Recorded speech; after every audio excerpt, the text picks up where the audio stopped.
ముఖ్యమంత్రి చంద్రబాబు నాయుడు ఆదేశాల మేరకు తెలుగుదేశం పార్టీ కార్యాలయం నందు తాడేపల్లిగూడెం నియోజకవర్గ ఇన్ఛార్జ్ భవన మరియు ఇతర నిర్మాణ కార్మికుల సంక్షేమ board chairman Valavala Mallikarjunarao grievance ప్రజా సమస్యల పరిష్కార వేదిక ఏర్పాటు చేశారు. ఈ వేదికలో నియోజకవర్గ ప్రజలు మరియు కార్యకర్తల వినతులు, ఫిర్యాదులు, అభ్యర్థనలు స్వీకరించడం, ప్రతి సమస్యకు తగిన పరిష్కారం కోసం వాటికి సంబంధించిన అధికారులతో మాట్లాడి ప్రతి సమస్య తీరే విధంగా చర్యలు తీసుకోవడం జరిగింది. అనంతరం సీఎం రిలీఫ్ ఫండ్ చెక్కులు పంపిణీ చేశారు. ఈ కార్యక్రమంలో ముఖ్య అతిథిగా గోపాలపురం నియోజకవర్గం ఏఎంసీ చైర్మన్ తాడేపల్లిగూడెం నియోజకవర్గ అబ్జర్వర్ యుద్దనపూడి బ్రహ్మరాజు పాల్గొన్నారు. అబ్దుల్ గఫార్ కి సీఎం రిలీఫ్ ఫండ్ 1,79,495 చెక్కును అందజేశారు. ఈ కార్యక్రమంలో పెంటపాడు అధ్యక్షులు, క్లస్టర్ యూనిట్ మరియు బూత్ ఇన్ఛార్జీలు, నాయకులు మరియు కార్యకర్తలు పాల్గొన్నారు.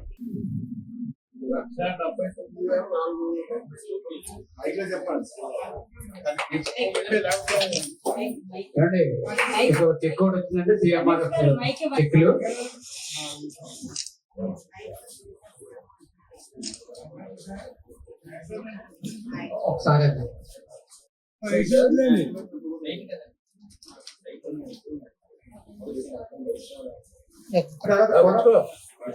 కొమరపూడి లక్ష్మి 31 వార్డు మాకు అనుకోండి.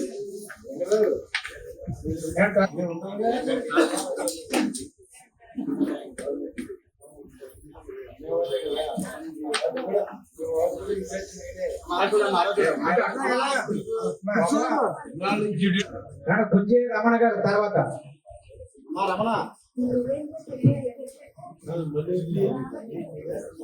మళ్ళీ పెడుతున్నావా పెడితే చాలు అసలు. తర్వాత కోరాపు మీనాక్షి గాయత్రి గారు తర్వాత లైన్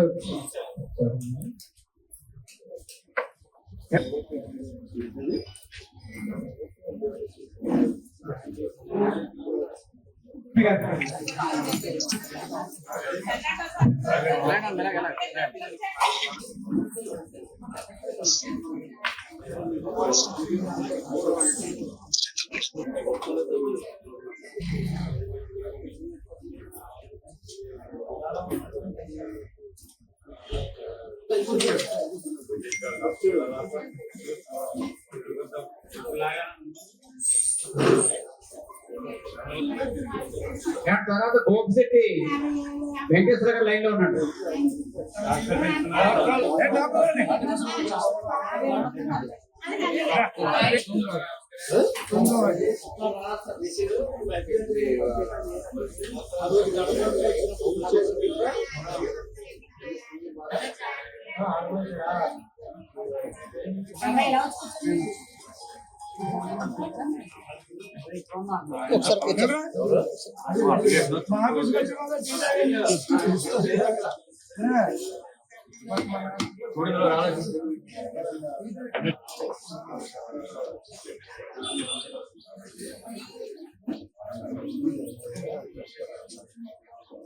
వరలక్ష్మి గారు తెలుసు మరి అప్పటి నుంచి ఎందుకు పెట్టుకోలేదమ్మా?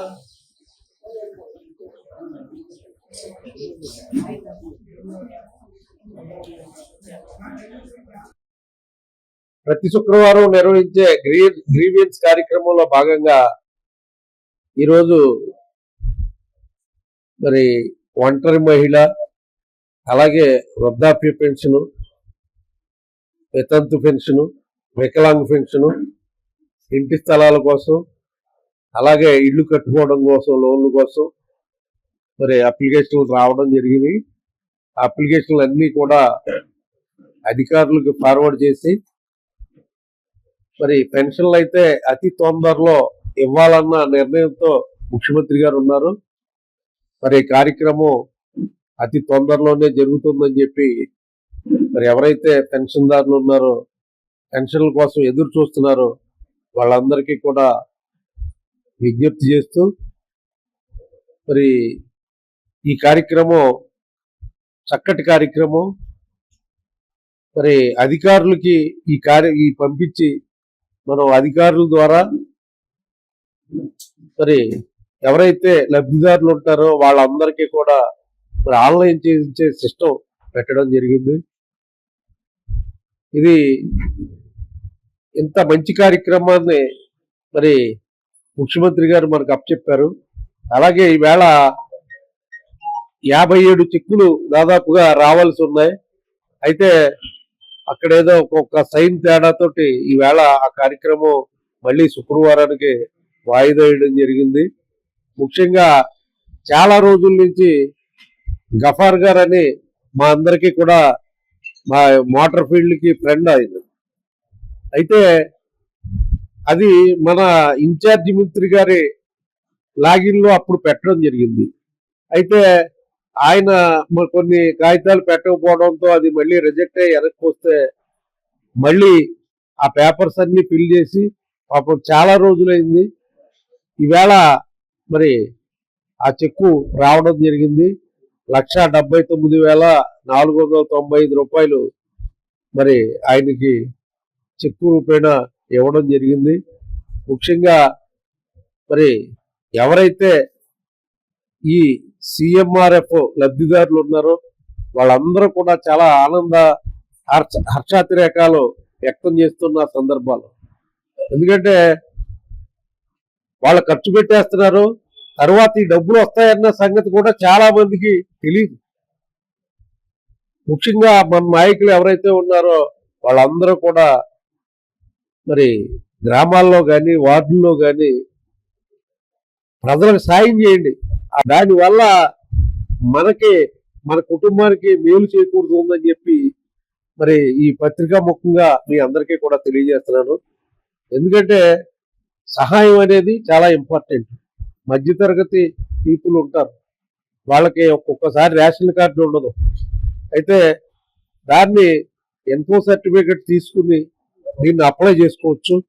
మరి ఇలాంటి కార్యక్రమాన్ని ఏర్పాటు చేసిన ముఖ్యమంత్రి గారికి మరి అభినందనలు తెలియజేసుకుంటూ, మరొక విషయం, మున్సిపల్ ఎలక్షన్లో రాబోతున్నాయి.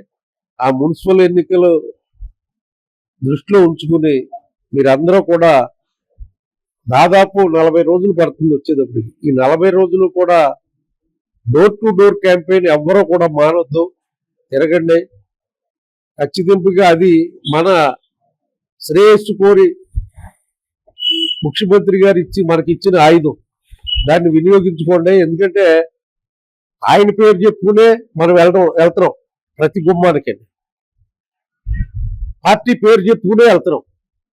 అంటే పార్టీ అంటే తెలుగుదేశం పార్టీ అంటే ఒక క్రమశిక్షణ గల పార్టీ అని, ప్రజలకి నమ్మకం కలిగించే పార్టీ అని, ప్రజల్లో చంద్రబాబు నాయుడు గారి పట్ల ఉన్న మరి ఏదైతే అభిప్రాయం ఉందో అవన్నీ కూడా చెప్తూ ఉన్నారు. చాలా ఆనందంగా మనం రిసీవ్ చేసుకుంటున్నారు. కాబట్టి మరి రానున్న ఎన్నికల్లో దృష్టిలో పెట్టుకోండి. ఒకటి మాత్రం చెప్తా ఉన్నాను ఇక్కడ మన తెలుగుదేశం పార్టీ నాయకులందరికీ, ముందు మన తెలుగుదేశం పార్టీ, తర్వాత కూటమి గురించి ఆలోచించండి. అంతేగాని తెలుగుదేశం పార్టీని వదిలేసి కూటమి గురించి ఆలోచిస్తున్నాం మేము అనుకునే వాళ్ళు కూడా మన దగ్గర చాలా మంది కనపడతా ఉంటారు. అది కరెక్ట్ అయిన పద్ధతి కాదు. ముందు మన పార్టీని మనం ఎవరి పార్టీని వాళ్ళు చూసుకుంటున్నప్పుడు మన పార్టీని మనం బలోపేతం చేసుకుంటానికి ఏ చర్య అయినా తీసుకోవటానికి ఎక్కడా కూడా మనకి ఇబ్బంది లేదు. ఖచ్చితంగా తీసుకుని తీరాలి. అది ముందు ఈ పార్టీలో ఉన్నాం కాబట్టి మనందరికీ ఈ గుర్తింపు వస్తుంది. లక్ష్యంగా పెట్టుకోండి. మరి రకరకాల అయిన వార్తలు వస్తూ ఉంటాయి, అవన్నీ పూర్తిగా ఎవరో కూడా నమ్మొద్దు. మరి ప్రతిపక్షాలు కూడా మరి ఈ వార్తలు ఎగదేసే రకరకాలుగా ఉంటాయి. మనమైతే ఎక్కడా కూడా టంగ్ స్లిప్ అయ్యే పరిస్థితి మనకైతే లేదు. అలా ఎవరైనా స్లిప్ అయితే మనం ఏం చేయలేం. కానీ మనకి ముందు మన పార్టీని మనం పూర్తిగా మనం కాపాడుకుంటూ కూటమి ధర్మాన్ని ఖచ్చితంగా నెరవేరుద్దాం. పైన తెలుగుదేశం పార్టీ నాయకులు ఉన్నారు, వాళ్ళు మనకి ఏదైతే మరి ఆర్డర్ ఇస్తారో, చంద్రబాబు నాయుడు గారు మీరు ఎలా చేయమని అంటారో మరి ఆ కార్యక్రమాన్ని తప్పకుండా నిర్వర్తిస్తాం. కానీ ఇక్కడ ఉన్న పరిస్థితుల దృష్ట్యా అన్ని ఆలోచించి చేయమని మనం అధిష్టానానికి చెప్పడం జరిగింది. తర్వాత మన జోనల్ కోఆర్డినేటర్ అత్తిపాటి పుల్లారావు గారికి, అలాగే మన ఇన్ఛార్జి మంత్రి గొట్టిపాటి రవి గారికి, అలాగే మన జిల్లా అధ్యక్షులు మంతెన రామరాజు గారికి, అలాగే మన జిల్లా మంత్రి నిమ్మల రామానాయుడు గారికి, అలాగే వివిధ హోదాల్లో ఉన్న మన ఎమ్మెల్యేలకు కూడా మన పరిస్థితులు అన్ని కూడా బేరీ చేశాం. ఇప్పటికే మనం ఎమ్మెల్యే వదులుకున్నాం, అలాగే మార్కెట్ కమిటీ చైర్మన్ కూడా వదులుకున్నాం. కాబట్టి మనం అడగడంలో ఎక్కడా కూడా తప్పు లేదు. ప్రజలు కూడా దీన్ని పూర్తిగా ఆమోదిస్తారు. దీన్ని గుర్తెరిగి మరి ఏదైతే అధిష్టానం మనకు నిర్దేశించిన వాళ్ళు ఇచ్చిన ఆదేశాల ప్రకారమే మనం ముందుకెళ్తామని చెప్పి మరొక్కసారి తెలియజేసుకుంటూ మరి వేళ ఈ కార్యక్రమానికి విచ్చేసిన